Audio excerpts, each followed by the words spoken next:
Kalau pimpinan langsung kita menyebutnya stakeholder mentor. utama, Tapi kalau yang paling tinggi paling sponsor, tinggi. jadi aja sponsor. Pak, kalau saya sponsor sama mentor sama nggak? Saran saya jangan. Kenapa? Karena kalau kita bicara identifikasi stakeholder, semakin banyak stakeholder yang teridentifikasi akan semakin baik identifikasi stakeholder. Gitu. Semakin banyak tuh semakin baik. Ya kan? Tapi kalau Polri itu susah. Polri mau dapat 4 stakeholder aja udah bagus, udah uyuhan kalau kata orang Garut. Ya. Tapi kalau Bapak dan Ibu sekalian harusnya bisa banyak, harusnya stakeholder kan seluruh. Ya. Stakeholder utama bisa membatalkan, bisa menggagalkan aksi perubahan. Kalau dia nggak suka, apaan tuh sekedu, jangan ah, saya nggak suka sekedu, saya maunya si sapi misalnya, silakan aja. Suka-suka pimpinan, dia bisa membatalkan, itu namanya SU. Nah, kalau stakeholder primer ini adalah penerima manfaat langsung.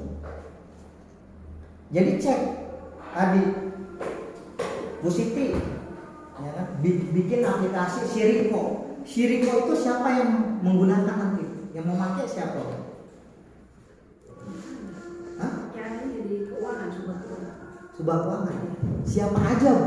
Ada nggak orang-orangnya? ada, bisa bendahara, bisa pelaporan. Iya. Berarti ada bendahara, ada Pelaporan petugas pelaporan. Ya, petugas pelaporan ada berapa, Bu? satu.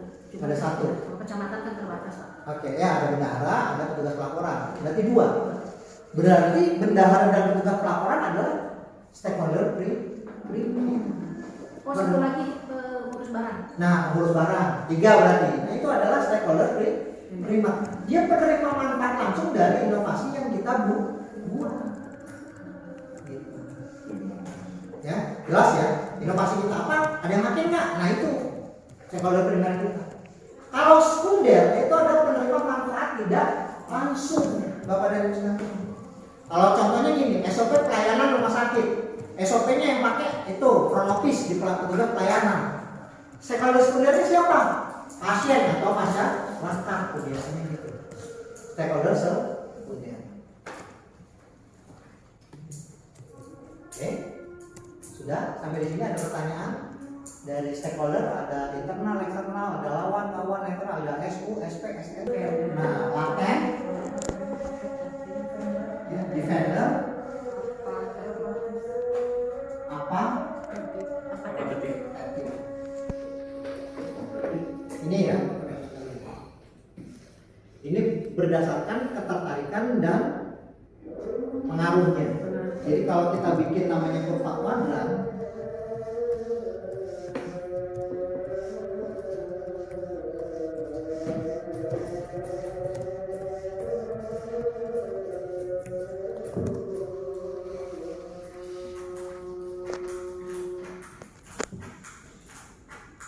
influence, pengaruh, interest, ketertarikan. Semakin ke atas, berarti pengaruh semakin besar. Semakin ke kanan, dia semakin tertarik. Promoter sifatnya dia pengaruhnya tinggi, dia sangat tertarik. Cenderung promoter ini adalah SU. Nah, promoter tuh di sini. Ya. Di kuadran 1. Nah, cenderung SU itu adalah promoter. Stakeholder utama itu adalah promoter, baik sponsor maupun mentor. Jangan sampai punya mentor nanti taruhnya di sini nih. Ini kuadran kedua nih. Laten itu, Bapak dan Ibu sekalian, pengaruhnya tinggi, tetapi dia belum tertarik. Ketertarikannya masih rendah. Makanya saya bilang jangan sampai Bapak dan Ibu taruh mentor di sini. Dia pengaruhnya tinggi, Pak, tapi dia belum tertarik, Pak. Jangan. Kalau itu terjadi salah Bapak dan Ibu sekalian. Kan kemarin sebetulnya seharusnya pada saat Bapak dan Ibu sekalian masuk ke agenda 4, minimal Bapak dan Ibu sudah ngobrol tuh di ruangan. Saya mau bikin aksi perubahan nih. Kira-kira masalah organisasi saya apa ya? Gitu. Tanya nggak apa-apa. Sama pimpinan, sama rekan sejawat, sama staf. Ya. Misalkan dari sana, Bapak dan Ibu sekalian, ya. Nanti apa yang dibutuhkan? Apa contohnya saya butuh mentor, saya butuh tim efektif misalkan. Mentornya siapa? Mentor itu atasan langsung. Berarti atasan langsung kamu siapa? Nah, dia ketemu si A misalkan, atau camat misalkan, kayak ibu camat gitu. Ya, berarti kan harus sowan ke camat, Pak. Saya mau bikin nasi kurban, intinya tentang isunya A, B, C, D. Misalkan sudah punya ya A, B, C, D, makanya itu sebenarnya harusnya dikasih quotes pada saat masuk agenda 4 itu pentingnya.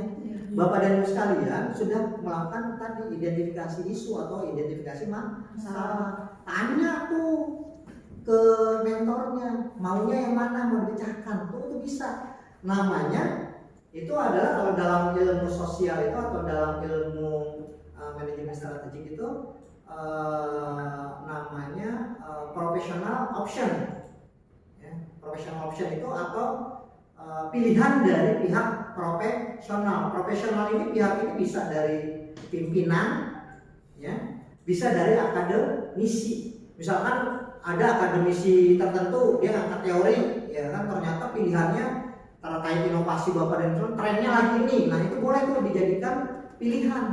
Ya kalau kita bicara tentang ilmiah, ya. Makanya panjang sebenarnya kalau bicara ilmiah di dalam ilmu sosial ya Bapak dan Ibu sekalian. Jadi ada professional judgment. Nah di sana seperti yang Bapak lakukan pilihannya adalah pilihan dari pimpinan. Dan 3 isu ternyata pimpinan maunya A, masalah pendapatan PBB. Nah udah, berarti itu yang Bapak dan Ibu sekalian angkat. Tapi kalau itu terjadi, jangan tahu pimpinan dilatih. Iya enggak? Kan dia udah bantu milih, harusnya dia di promoter. Itu ya Bapak dan Ibu sekalian. Karena kemarin kenapa? Kemarin tuh saya masih ketemu coach saya, padahal saya sudah kasih tahu seperti ini nih. Dia masih tahu tuh.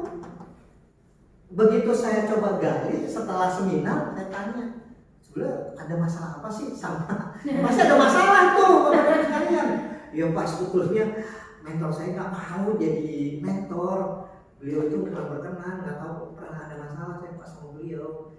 Jadi beliau itu jadi mentor itu karena terpaksaan, karena memang berdasarkan perlan nomor 1 itu aja masalahnya Bapak dan Ibu sekalian. Ketemu akhirnya. Selanjutnya defender itu di kuadran ketiga. Nah, sifatnya itu dia itu tertarik kenapa? Punya ikatan hierarki mungkin dengan Bapak dan Ibu sekalian, ya kan? Tetapi secara pengaruh dia kecil, bawahan Bapak dan Ibu sekalian, staff.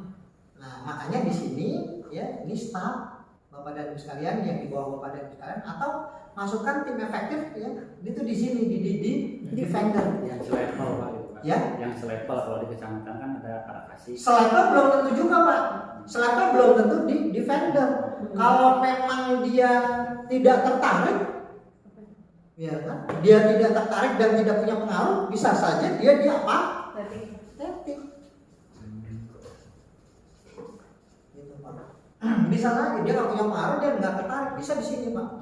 Gitu. Tetapi ada juga Bapak dan Ibu sekalian hati-hati, walaupun dia sejajar sama Bapak dan Ibu sekalian. Contoh, kan sekarang lagi rame tuh ada salah satu pejabat yang katanya mohon maaf ya, ngamar bareng. Dengar kan ya? Ngamar bareng ya. Tapi setelah ditelusuri katanya memang istrinya yang nyuruh kan gitu ya. Nah, katanya istrinya yang nyuruh. Nah, beliau itu kan jabatannya kabid. Ternyata beliau itu Bapak dan Ibu sekalian punya kedekatan tanda kutip. Nah, kalau orang punya kedekatan ya hati-hati, makanya nih di sini nih. Kalau dia punya kedekatan dengan pimpinan, berarti kadang-kadang dia punya pengaruh yang tinggi. Kenapa? Dia bisa bisikin pimpinan tuh. Kalau yang selevel ya, bisa bisikin pimpinan untuk menggagalkan aksi perubahan. Dia bisa jadi laten, Bapak dan Ibu, itu yang saya maksud. Ya, dia bisa jadi laten. Jadi selain apatetik, dia bisa laten. Tergantung tadi. Dia punya kedekatan nggak sama pimpinan. Tapi kalau dia sama kayak kita, sama hare-hare gitunya, ya udah, ya boleh taruh di defender, silakan.